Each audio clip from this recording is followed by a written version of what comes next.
स्वागत है दोस्तों आपका इस YouTube चैनल में। इस वीडियो में हम जानेंगे वेद के बारे में।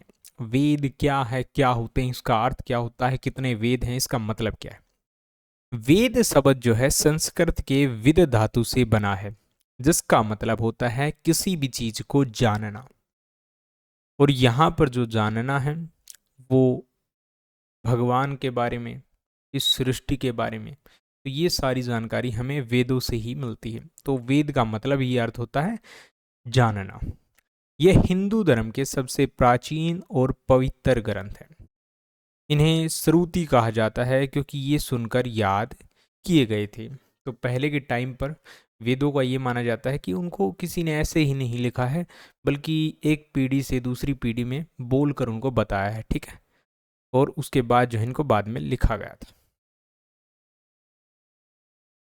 वेदों को असुरस्य माना जाता है, यानी किसी इंसान के द्वारा इनको नहीं बनाया गया था। 4 वेद होते हैं: ऋग्वेद, सामवेद, यजुर्वेद, अथर्ववेद। ये चारों जो वेद हैं, पूरी जो जानकारी है, चाहे वो उपनिषदों की हो या कोई और भी धार्मिक जानकारी हो हिंदू धर्म से जुड़ी हुई, वो सारी जानकारी इन्हीं से निकल कर आई है। यानी एक तरह से जो उपनिषद होते हैं वो इन्हीं का एक व्याख्यान होता है, मतलब सरल शब्दों में जिससे लोगों को समझ में आए। वेदों की संरचना: 4 भाग होते हैं वेदों के अंदर। जो मंत्र भाग होता है, जन यानी जहाँ पर मंत्र लिखे होते हैं, उसको हम संहिता बोलते हैं। तो संहिता हम किसको बोलते हैं? वेदों के अंदर मंत्रों को बोलते हैं।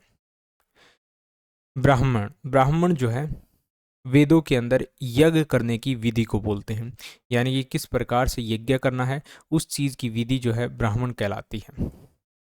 आरणायक, वन में रहने वालों के लिए, यानी कि जो वन में रहने वाले होते हैं उनके लिए जो जानकारी है वो इसके अंदर मिलती है।